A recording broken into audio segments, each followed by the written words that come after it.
నిర్మల్ జిల్లా వైఎస్ఆర్ కాలనీలో తన ఇంటి వెనుక గంజాయి మొక్కను పెంచుతున్న ఓ వ్యక్తిని పోలీసులు పట్టుకున్నారు. దేశ్ముఖ్ మాధవ్ అనే వ్యక్తి ఇంట్లో నిషేధిత గంజాయి మొక్క ఉందన్న సమాచారంతో రూరల్ పోలీసులు ఆకస్మిక దాడులు చేశారు. డాగ్ స్క్వాడ్, క్లూస్ టీమ్ సహాయంతో గంజాయి మొక్కను పట్టుకున్నారు. ఆ గంజాయి మొక్క దాదాపు 6 అడుగుల ఎత్తు, 690 గ్రాముల బరువు ఉందన్నారు. నిందితుడు దేశ్ముఖ్ మాధవ్ను అరెస్టు చేసి రిమాండ్కు తరలించారు.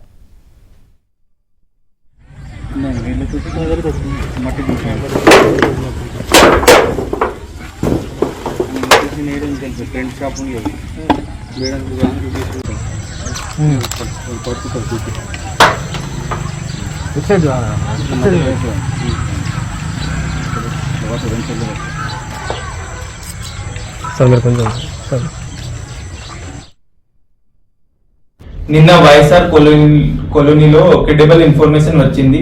సిఐ రూరల్, ఎస్ఐ రూరల్ మరియు డాగ్ స్క్వాడ్, క్లూస్ టీం వెళ్లి నిషేధిత గంజా మొక్క పెంచుతున్నారు. అతను పేరు దేశ్ముఖ్ మాధవ్, 22 year old. తన ఇంటి పక్కన గంజా మొక్కన పట్టుకున్నాము.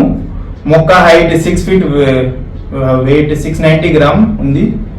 ఈ రోజు గాంజా మొక్క పచ్చిన వ్యక్తి అరెస్ట్ చేసి జ్యుడిషియల్ రిమాండ్ పంపిస్తున్నాము. దీంట్లో పని చేశాని CI, SI, RI, clues team, dog squad అందరికీ ఎస్పీ గారు కంగ్రాచులేషన్ చెప్పారు. Ganja consumption and cultivation is strictly prohibited, and if any information is there, please inform to police immediately.